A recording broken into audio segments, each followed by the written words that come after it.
हे guys welcome back to the channel of Ayurveda Marathi. तर मागच्या एका व्हिडिओमध्ये आपण पेपर 1चे सगळे IMP टॉपिक्स ऑलरेडी बघितले होते.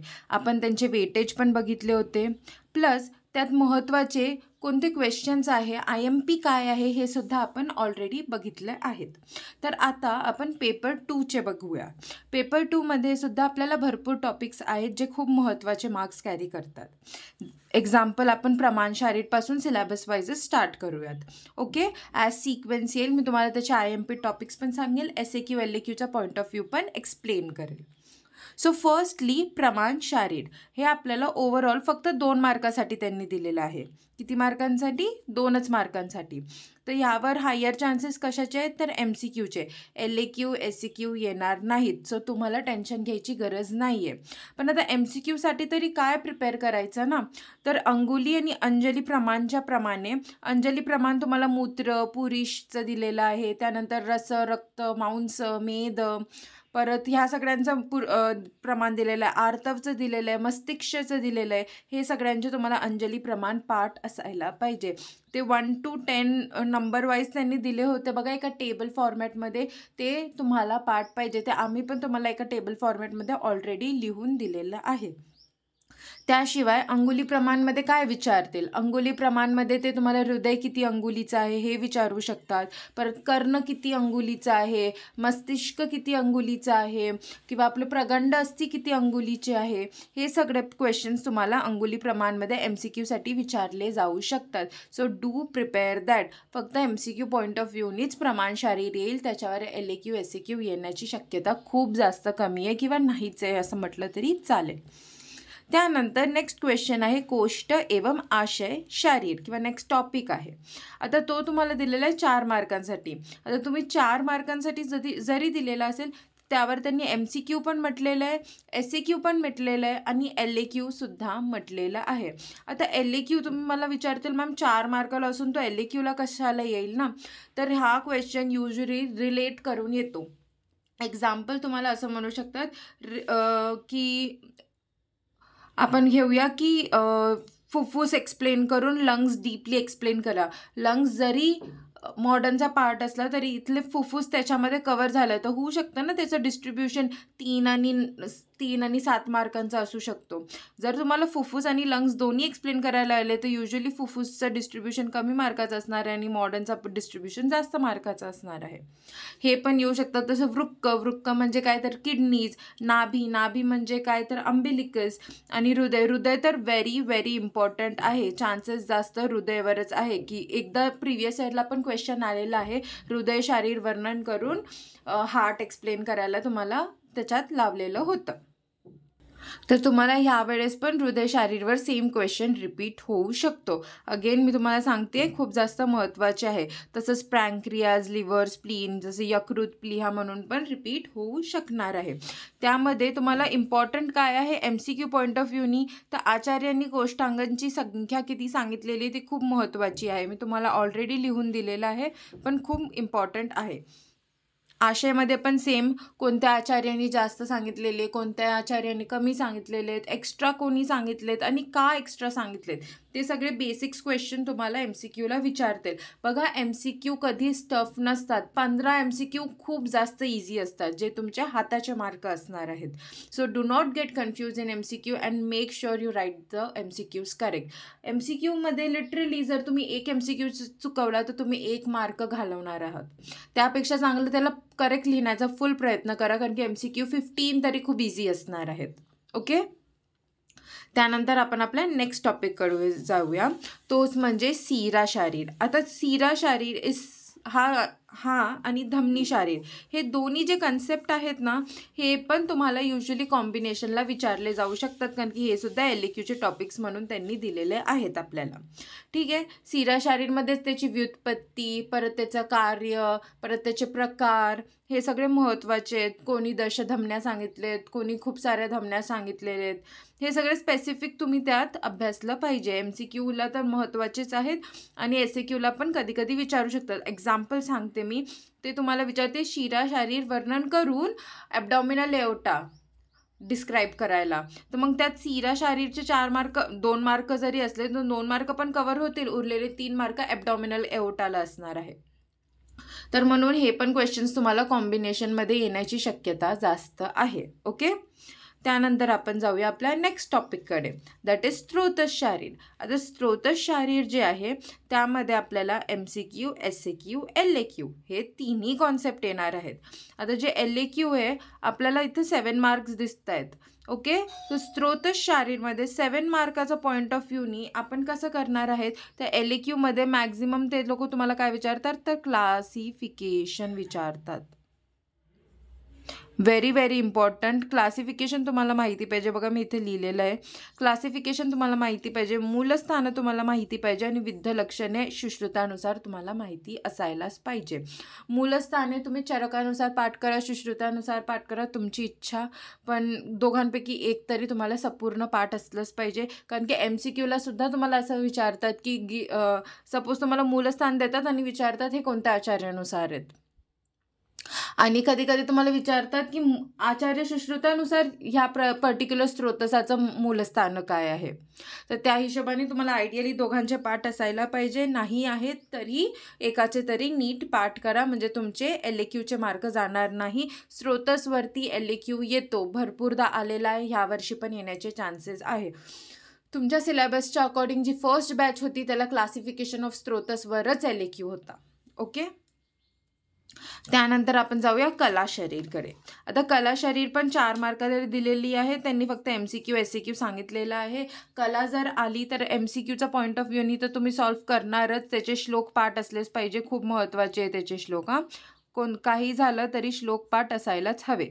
आणि जर नसतील तर तुम्ही काय करणार आहे की कला शारीरच्या बेसिसवरती SAQ आला तर युजली मांस, रक्त, श्लेष्म आणि पुरुषधरा येतो. कलाची व्याख्या लिहून 2 एक्स्ट्रा कला एक्सप्लेन करायला येतात. आता ते कला ते लोक स्पेसिफाय करतील. युजली हे 4 येतात, पण 7चे 7 वाचून जाणं हे तुमचं काम आहे. हे 4 जरा परफेक्ट करून जा.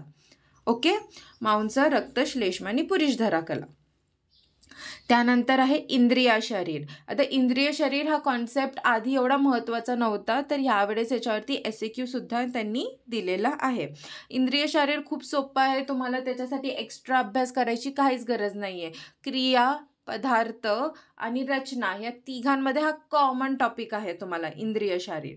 म्हणून तुम्हाला याचा स्ट्रेस करण्यासारखं काय नाही. तुम्हाला पंच ज्ञानेंद्रिय माहिती आहे, पंच कर्मेंद्रिय माहिती आहे, अधिष्ठान माहिती आहे, त्यांचे देवता, कर्म, परत त्यांचे प्रकार. आता फॉर एक्झाम्पल मी घ्राणेंद्रिय घेतलं, घ्राणेंद्रिय कशा अधिष्ठान काय असणार आहे, नासा. पण घ्राणेंद्रिय कर्म काय करणार आहे, तर वासचा ग्रहण करणार आहे. आता ते वासाचे प्रकार लिहू शकता, सुगंधी असू शकते किंवा दुर्गंधी असू शकते. करेक्ट. तर हे सगळे जे तुम्ही ज्याच्यात एक्सप्लेन कराल ते असणार आहे इंद्रिय शरीर, जे 3 मार्काला असणार आहे. ओके. आता आपण आपल्या नेक्स्ट टॉपिककडे जाऊया, ते म्हणजे त्वचा शारीर. आता त्वचा शारीर पण किती मार्काला आहे, 3 मार्काला आहे. त्यात MCQ, SAQ आणि LAQ असणार आहे. त्याच्यात तुम्हाला त्वचाचे लेयर्स पाहिजे, अधिष्ठान पाहिजे, व्याधी पाहिजे आणि श्लोकसुद्धा पाठ असले पाहिजे. त्वचा शरीरचे श्लोक खूप महत्त्वाचे, त्यांच्यावरती भरपूरदा MCQ आलेले आहेत. त्वचाचे लेयर्सचे नावं माहिती पाहिजे, चरकांनी 6, सुश्रुतांनी 7 दिलेली आहे, ते नावंसुद्धा पाठ असले पाहिजे. आणि त्यांच्या अधिष्ठान म्हणजे त्यांच्याशी रिलेटेड व्याधींचे स्पेसिफिकली तुम्हाला नाव माहिती पाहिजे किंवा ते कशाचं वहन करतायत. आता तुम्हाला जर उदकधरा विचारली त्वचा, तर ते उदकचं वहनच करणार आहे, म्हणजे लिम्फ ना, मॉडर्न डे, तर ते तुम्हाला कोरिलेट करता आलंच पाहिजे. त्यानंतर आपण घेऊया मर्मशारीर. आता मर्मशारीरमध्ये MCQ, SAQ, LAQ. मर्मशारीर हे तुमच्यासाठी देवता आहे, देवता. 15 मार्क होल्ड करतात. आतापर्यंतचा हायेस्ट स्कोर मर्मशारीरला आहे, 15 मार्क्स. याच्यावर MCQ तर 100% येणार आहे, SAQ पण येतो आणि LAQ पण येतो. आता LAQ युजली एक पूर्ण कॅटेगरीवरती येतो. जसं तुमच्या याचा फर्स्ट बॅचला ना क्लासिफिकेशनवरती LAQ होता आणि सध्या प्राणहरमधले 2 असे मर्म होते जे तुम्हाला याच्यासाठी आलेले होते, SAQसाठी आले होते. जे आपले SAQचे टॉपिक्स असतात त्याच्यावरती सिंगल मर्म कधीच येत नाही, त्याच्यावरती 2 मर्म येतात सोबत. Each carry 2.5 mark. मग त्यात तुम्हाला काय काय लिहायचं असते, मर्माचं नाव, कोणकोणत्या कॅटेगरीमध्ये येते ते, परत त्याला हानी झाल्यास काय होऊ शकतो आणि त्याचं मॉडर्न कोरिलेशन. एवढं जरी तुम्ही सफिशियंटली लिहिलं तरी खूप जास्त सफिशियंट आहे. ते तुम्हाला ऑलमोस्ट आउट ऑफ मार्क दिले. आणि जर नाहीच देत असेल तर त्यांना एक छोटीशी छान डायग्राम काढून दिली तरी काही हरकत नाही. आता ते मी तुम्हाला एक व्हिडिओ येणार आहे त्याच्यात सांगेल. ठीक आहे. तर हे होते आपल्या आयुर्वेदाचे टॉपिक्स. आता एक गोष्ट नीट लक्षात ठेवायची, तर आयुर्वेद जे आहे याच्यातले जे मॅक्झिमम टॉपिक्स आहेत ते अवघड नाही आहे. तर जर ते टॉपिक्स अवघड नाहीच आहे तर लर्न करायला काहीच हरकत नाही आहे, रिवाईज करायला काहीच हरकत नाही आहे. मला माहिती आहे आयुर्वेदाचे टॉपिक्स ॲनॅटचे एवढे सोपे आहेत की सगळे त्यात बऱ्यापैकी चांगलं स्कोर करू शकता. हे हाताचे मार्क असतात, यांना घालवून काहीच अर्थ नाही आहे. ओके, आपण आता नेक्स्ट मॉडर्नचे टॉपिक्स बघूयात. तर आता आपण मॉडर्नचे टॉपिक्स बघूयात. तर मॉडर्नच्या टॉपिक्समध्ये फर्स्ट टॉपिक आहे आपल्याला रेस्पिरेटरी सिस्टम, जे किती मार्काला आहे, आपल्याला 10 मार्क्सला आहे. आता 10 मार्क्सला असून सुद्धा त्यांनी आपल्याला फक्त MCQ आणि SAQ येणार आहे असं सांगितलेलं आहे. तर MCQ SAQचा पॉईंट ऑफ व्ह्यूनी SAQला pharynx, larynx, bronchial tree, mediastinum, pleura, difference between right and left lung आणि डायफ्राम हे कोणतेही टॉपिक्स येऊ शकतात. LAQ असलं असतं तर लंग्स प्रोबॅबली पूर्ण लिहायला आलं असतं, पण LAQ नाही आहे म्हणून एवढे तुम्हाला टॉपिक्स येऊ शकतात SAQमधून. आता ह्यात प्रिव्हियस इयरमध्ये डायफ्राम येऊन गेलेला आहे, मीडिया, स्टिनम आणि प्ल्युरा येऊन गेलेले आहेत आणि लॅरिंग्स येऊन गेलेले आहेत. तर एवढे 4 टॉपिक्स तरी तुम्ही खूप छान कराल. आणि डिफरन्स ऑफ लंग्स तर मला विदाऊट एनी डाऊट करायचे आहेत तुम्हाला. इम्पॉर्टंट आहे, very very important. Double highlight केलं तरी चालेल. एवढे 4-5 टॉपिक तर करूनच जा. याच्यात तुमचे MCQ पण कव्हर होईल आणि मॅक्सिमम SAQ तर होईलच होईल. त्यानंतर आपण घेऊया डायजेस्टिव्ह सिस्टम. डायजेस्टिव्ह सिस्टममध्ये सुद्धा त्यांनी MCQ, SAQ आणि LAQ सांगितलेलं आहे. आता LAQ जे आहे ते युजली कशावर येणार, स्प्लीन, लिव्हर, स्टमक, पॅनक्रियाज हे 4 टॉपिक आणि जास्तीत जास्त आलं तर पेरिटोनियम. यांच्याशिवाय LAQ युजली चेंज होत नाही, यांच्यावरच फिरत असतो LAQ. SAQ आले तर इसोफेगसचे कन्स्ट्रिक्शन्स विचारू शकतात, 9 रिजन्स ऑफ ॲबडॉमेन विचारू शकतात, सेकंड पार्ट ऑफ डिओडेनम आणि ह्यापैकी कोणताही एक टॉपिक. एक्झाम्पल ते तुम्हाला स्टमकचे फक्त एक्सटर्नल फीचर्स विचारतील किंवा inferior part of the liver विचारू शकतात, काहीतरी स्पेसिफिक पण विचारू शकतात. ह्या सगळ्यांमध्ये हेच सोडून तर यांचे डायग्रामसुद्धा खूप महत्त्वाचे आहेत. आता प्रिव्हियस इयरमध्ये काय काय आलेलं आहे, लिव्हर आलेलं आहे, स्टमक आलेलं आहे, पॅनक्रियाज आलेला आहे, पेरिटोनियम आलेलं आहे, स्प्लीन आलेलं आहे आणि इसोफेगसचे कन्स्ट्रिक्शनसुद्धा एका पेपरमध्ये आलेले आहेत. ठीक आहे. त्यानंतर आहे आपलं कार्डिओवॅस्क्युलर सिस्टम. आता कार्डिओवॅस्क्युलर सिस्टम म्हणजे काय, तर it is related to heart. आता तुम्हाला जर गौर करून तुम्ही बघितलं, आधी आपण कार्डिओ कव्हर करू मग मी तुम्हाला सांगते. तर जर तुम्ही छानपैकी बघितलं तर तुम्हाला इथं दिसेल की कार्डिओवॅस्क्युलर सिस्टम 8 मार्काला दिला असून सुद्धा LAQला आहे. तर तुम्हाला आठवलं मी तुम्हाला बोलले होते सिरा आणि धमनी शरीर मिक्स करून तुम्हाला विचारू शकतात LAQ. तर हा तसाच LAQ असणार आहे. तुम्हाला होऊ शकतं धमनीची व्याख्या, उत्पत्ती हे विचारून पेरिकार्डियम किंवा राईट एट्रियम किंवा हार्ट पूर्ण एक्सप्लेन करायला लावतील. समजलं तुम्हाला? हा कॉम्बिनेशनवाला क्वेश्चन आहे. मग तुम्हाला कधीच हा डाऊट नसेल पडला ना की 8 मार्काला असून सुद्धा LAQचा टॉपिक कसं काय हा. असं नाही की यांच्यावरती LAQ येणार नाही, जरी LAQ असेल पण कॉम्बिनेशनमध्ये येईल हा क्वेश्चन, धमनी शारीरसोबत किंवा सिरा शारीरसोबत. ओके. आणि abdominal aorta again very important for SAQ. याचा डायग्राम तर नक्कीच करून जा, म्हणजे 100%.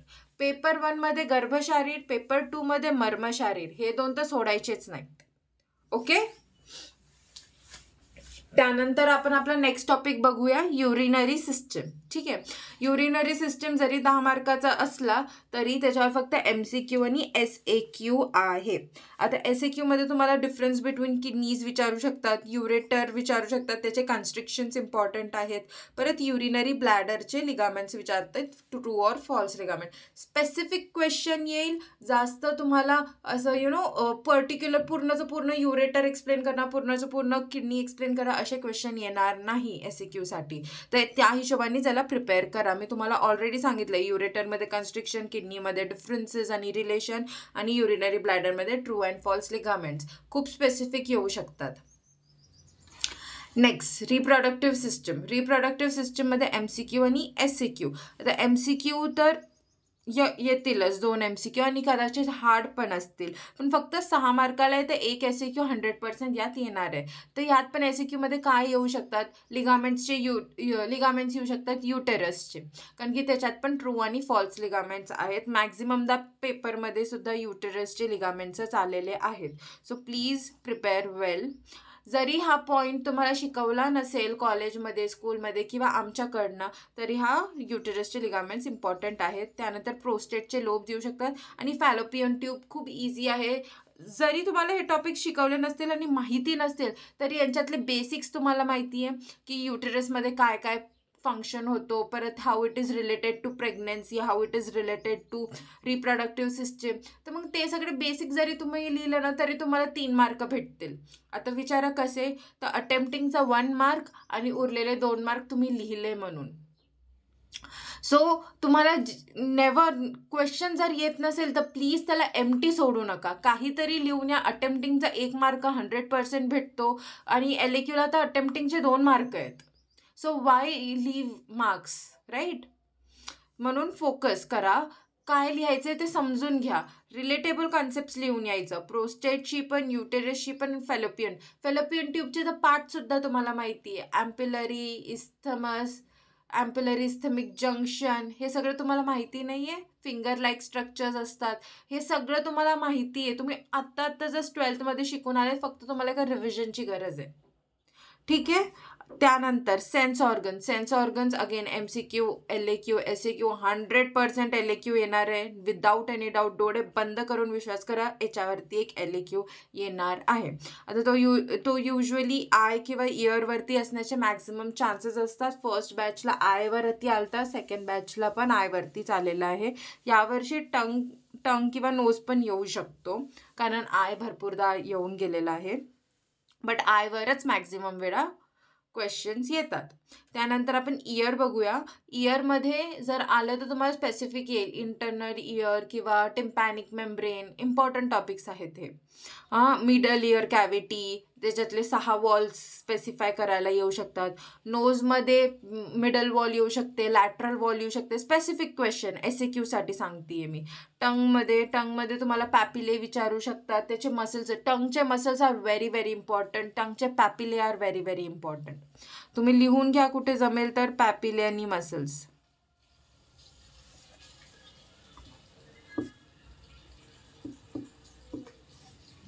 पॅपिले अँड मसल्स. त्यानंतर आता स्किन. आता तुम्हाला जर एक गोष्ट जाणवली असेल, याच्यावर एक SAQ सुद्धा आहे, डू नॉट फॉरगेट दॅट. आता जर तुम्ही बघितलं तर त्वचा शरीर तुम्हाला फक्त 3 मार्काला होता, तर त्वचा शरीर एक्सप्लेन करून तुम्हाला स्किन पण तर लिहायला येऊ शकते. सो डू नॉट फॉरगेट, हे पेपर्स खूप जास्त तुम्हाला कॉम्बिनेशनमध्ये येणार आहेत. ओके, मी तुम्हाला ऑलरेडी सगळ्याचे महत्त्वाचे पॉईंट शिकवलेले आहेत, आता परत सांगितले सुद्धा आहेत. आणि मी तुमच्याकडनं एक्सपेक्ट करते की एक्झामच्या आधी जर तुम्ही काहीच नसेल वाचलं आणि तुम्हाला असं वाटत असेल की मला काहीच कॉन्फिडन्स नाही आहे, एवढे टॉपिक्स तरी करून जायचेच आहेत. एवढे टॉपिक केलेत तर आय गॅरंटी यू की कमीत कमी 70 मार्क्सचं तर तुम्ही 100% पेपर अटेम्प्ट करू शकतात. Okay, so please study for your exams and all the very best for your exams. Thank you. Have a nice day ahead.